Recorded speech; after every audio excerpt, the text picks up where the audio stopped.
Good morning, everyone. Recording has hit. I had a call this morning, and as a consequence of the discussion that I had, it felt relevant to kind of feed it into the call that we've got here today. And so I promised them I'll do a little bit more research on this subject because it was so important, and I think so widely relevant as well, that I thought I'd make it one of these calls for today. The question that I had was, when we're reaching out to people to invite them to be a part of our business opportunity, what are some of the best messages we can give when it seems like using the language of business opportunity is becoming cliched, is becoming tired, makes people skeptical, especially if you're trying to build relationships online with a cold market. How do you build a relationship and connect to them in a way that doesn't make them go, oh, here we go, and now they've just pitched me for their network marketing opportunity? What do we say to that? How do we build a genuine relationship and connect with people in a way that will help them want to engage in the business? I thought this was a very, very important question, and very relevant, because the observation is true. When we use the word business opportunity, I'm not sure about you, I've been in this industry now for about 15 years. As you know, I was introduced to it back when I was 18, so it goes back even way beyond then. But that phrase business opportunity has been used the entire time. Wouldn't you agree? And I'm sure, Dave, I know Dave Johnson's on the call today. I can see his name up here, that he's been in perhaps longer than anyone. I'm sure he'd probably say the same thing, that phrase business opportunity has been used for the last 30, 40 years. And with that, there comes a little bit more resistance today than there does perhaps from years before. So what language can we use when we aren't talking so much about the product, but we're trying to attract people into the business?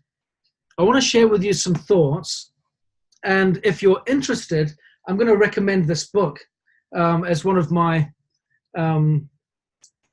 it's called The Renaissance Society. I hope everyone can see that.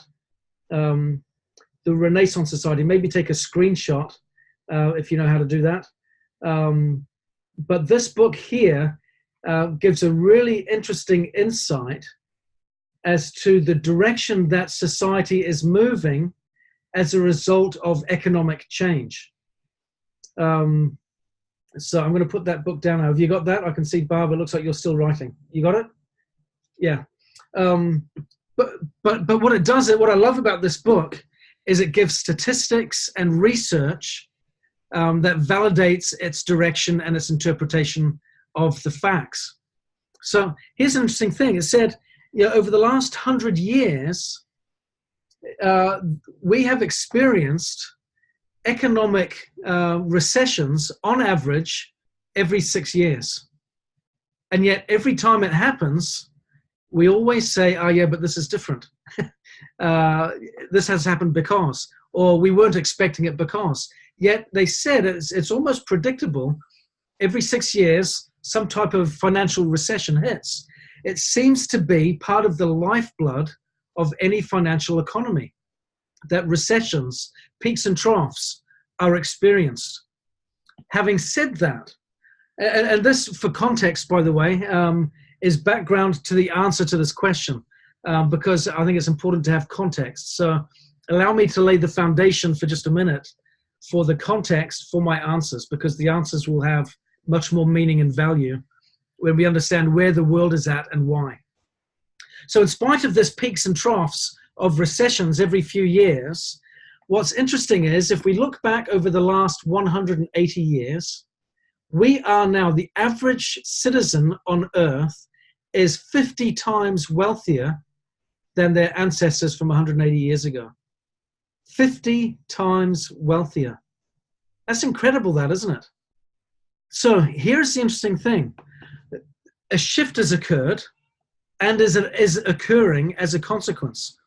For many years, particularly if you look at the 50s, for example, 50s, 60s, maybe even 70s, 80s, there was a material dream that was pursued quite aggressively by the Western Hemisphere.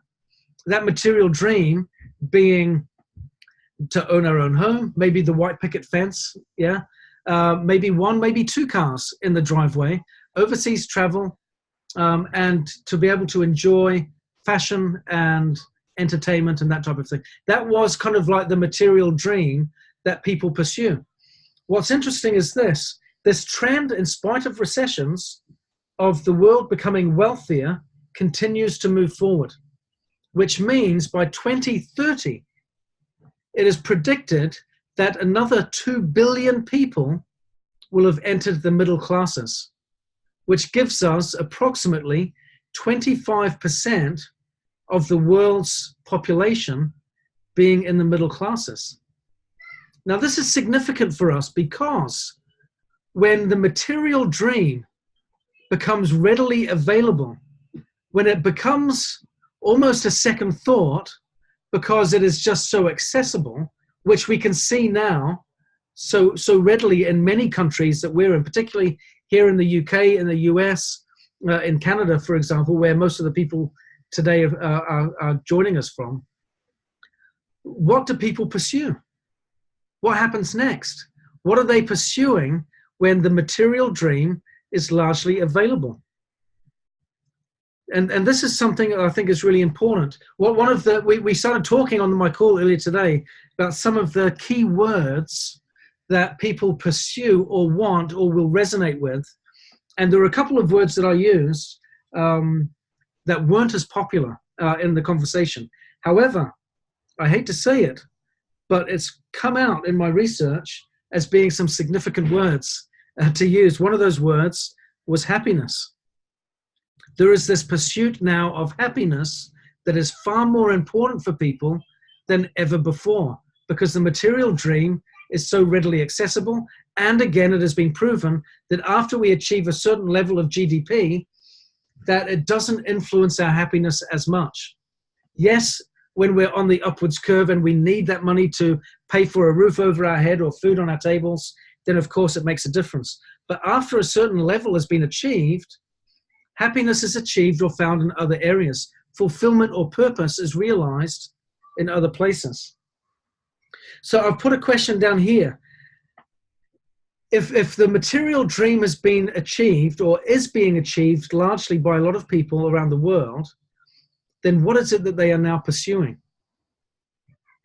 And this is important for us to consider because we want to make sure that we understand the answer to that question so that we can approach people in a way that meets their needs.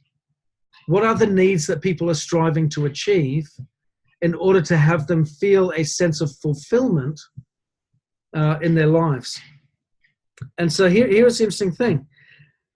This is some of the research that they said here. They said for the company, so for businesses, the result of this change, this shift, and I'll reference this just before I answer what they're pursuing. The result that is that the product becomes a byproduct, and the value, the meaning, the story becomes the product itself. This is what people are buying. People are buying the value, they're buying the meaning, they're buying the story versus the product itself. So the question then becomes, what kind of emotional appeal, what kind of meaning, or what story are we selling? What dreams are we fulfilling in order to connect people with their purpose, to help them feel that they are becoming more fulfilled and more successful in their own lives? So here are some things that they noted that people are now pursuing. And I want to share this. You may want to make a note if you've got a pen handy. This is being recorded, so you can play it back and have another listen. But here are the words. I'm going to share these words, and I'll repeat them a couple of times, because these are the key words that we want to integrate into our message when we're building relationships with people and when we're inviting them to hear a presentation about what we are offering.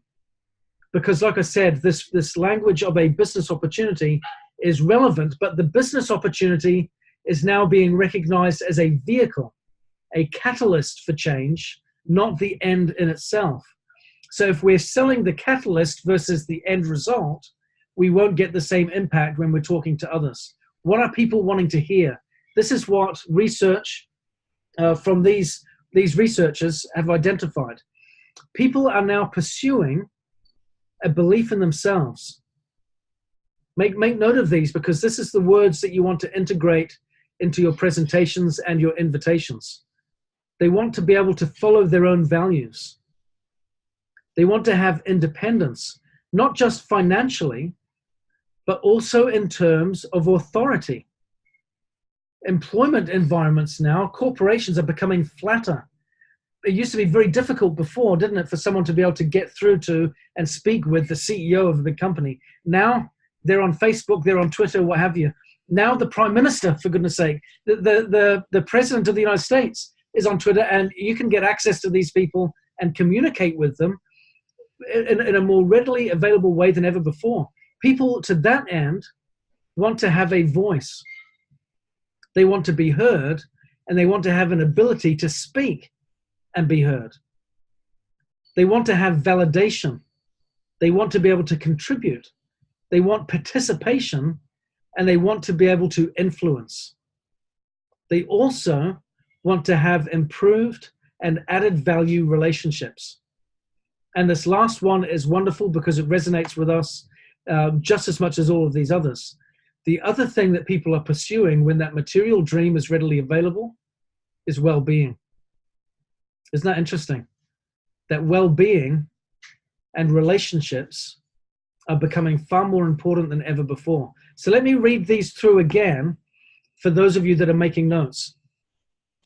What are people pursuing? What do we want to integrate into our message when we're sharing our opportunity? This is an environment where people can believe in themselves more, where they can follow and pursue their own values, where they can develop independence, not just financially, but in terms of authority. They can be their own boss. They can be their own leader. They can direct their own lives. This is a place where they can have validation and recognition, where they can contribute to a cause greater than themselves, where they can participate with a team of like-minded people and have influence, positive influence on the lives of others. This is a place that will give them an opportunity to enrich and improve their relationships and add value, because it'll be a place where through their own education and their own practice in their business, they will become more. And in the process of becoming more, they will be able to contribute better to the relationships that they have and thus enjoy them more. And of course, this is a place that promotes and advocates holistic well-being. Well-being not just in mind, but in body, family, society, and finances. This is, I think, really, really critical, that the sense of contribution and value and meaning, all of these words are the things that people are looking for. This is the language that if we want to have a greater impact for good in our prospecting and in our team building, that we need to use. This is the language we need to use in order to influence others and speak on a level that resonates with them. Because research is showing that this is where the vast majority are leaning. And can you see that? When I read that list, does it sound familiar? When you look at the way that society is developing and evolving, does it look like this is the way the world is turning? It really does, doesn't it? What I love about this is our opportunity, what we are promoting, we can see now is more and more relevant than ever before. This is more needful. It is more valuable. It has more purpose and more opportunity. And I think this is something that we want to be able to promote with great confidence. Now, here's an interesting thing. I want to share with you some examples so that you can see that this isn't just Ben talking, and this isn't just perhaps a couple of authors from a great book talking. Let me share with you some examples of some good companies and some great companies that are competitors in their own respective industries, and look at their mission statements and how these companies now are changing their approach in order to embrace this new language. So I've written it down so that, because it's easier if I do that. So here we go. Let me, okay. Can you see that okay? Little thumbs up. Hattie, Jamie, is that all right? Can you see it all right? Yeah, good, good, good. Okay, so here's the thing. So here is a couple of examples. Here is Adidas and here is Nike. Two competitive companies, but look at the difference in their mission statements. Adidas says, the Adidas Group strives to be the leader in sporting goods industry with brands built on a passion for sports and a sporting lifestyle. Well, that sounds good, but again, listen to what we said before. What is essential is what emotion are we involving or evoking? What story are we telling? What message are we sharing? What value are we contributing? These are these key words that we need to consider as we craft our own story and our own message. What emotion, what value, and what story? Now look at Nike as a comparison. Their mission statement is to bring inspiration and innovation to every athlete in the world. Notice the little asterisks. If you have a body, you're an athlete. I love that. You know, there's almost a little bit of humor in there, isn't there? But basically, they want to bring inspiration and innovation to every athlete in the world. Now, there is a key word that is consistent across these different mission statements that are the better ones. Let's see if you can identify which is the key word that is consistent across each of these better mission statements.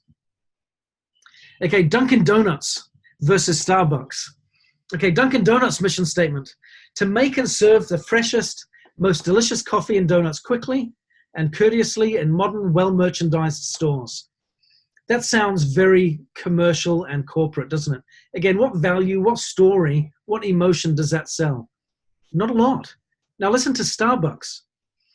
Their mission statement, their mission is to inspire and nurture the human spirit, one person, one cup, and one neighborhood at a time. I love that. Now, of course, you could turn around and say, well, they're a coffee company. Yeah, how can they talk about inspiring the human spirit and what have you? The CEO of Starbucks once said, we are not a coffee company. We are a people company that just happens to sell coffee. You see what happens when you get your focus right, what starts to change in the way that your business is delivered and the way that it is experienced. Starbucks has become a huge global brand as a result of this mission statement. Pepsi versus Coca-Cola. I'm taking familiar, easily recognized brands as an example for comparison and contrast here. Pepsi's, look at how long theirs is. Our mission is to be the world's premier consumer products company focused on convenient foods and beverages. Their vision, it's interesting that they separate that out, is to continually improve all aspects of the world in which we operate: environment, social, economic, creating a better tomorrow than today. Again, doesn't that sound very commercial, very corporate? Where is the value? Where is the emotion? Where is the story? Listen to Coca-Cola's mission statement: to inspire moments of optimism and happiness, to create value and to make a difference. Now, one might wonder how a brand that sells a product like Coca-Cola could achieve that. But if you look at the brand story, that is what it is all about. You look at their commercials, the story that they're telling, the emotion that they perpetually evoke is one of optimism and happiness, isn't it? That sound of the can, that cold can on a hot summer's day, cracking open, like that, is a sound of optimism and hope and excitement and happiness. They've turned that sound into an emotion. I think that's incredible what they've done there.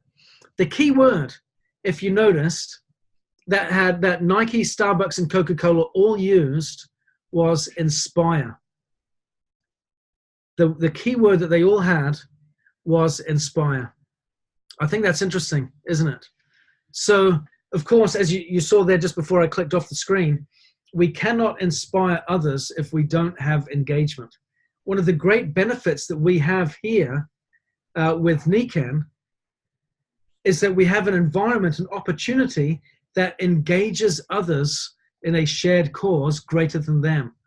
We've got what appears to me to be one of the greatest business models that is yet perhaps one of the most underutilized on the planet. We have a great cause. We have fantastic products with great value.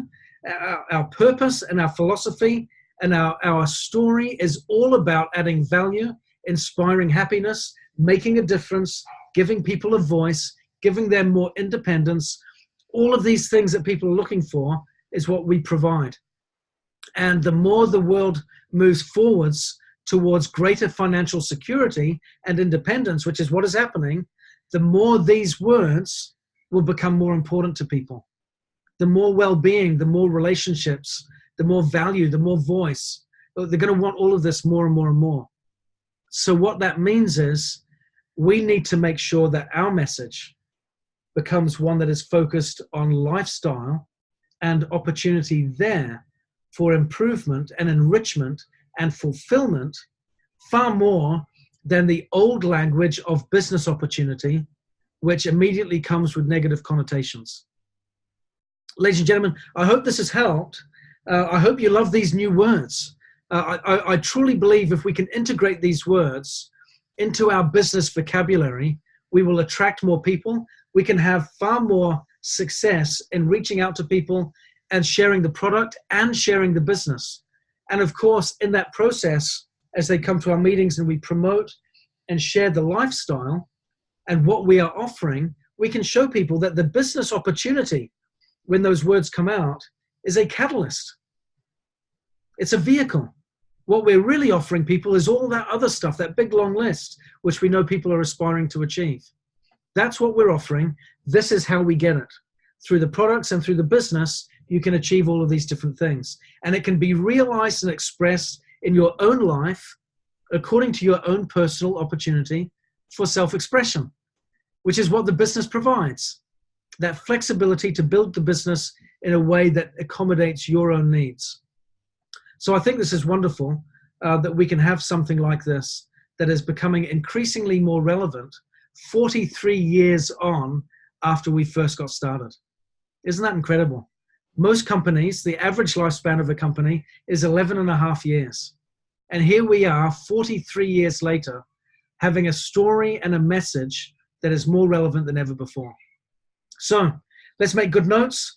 Like I said, rewatch this if we need to make sure that we can capture all of that message and really try to integrate it into our language, into our marketing messages, into our business relationships, into our personal relationships, as we're developing those and nurturing that rapport with the people on our contact list so that we can invite them to truly have an opportunity that will make a difference in their lives. So thank you very much.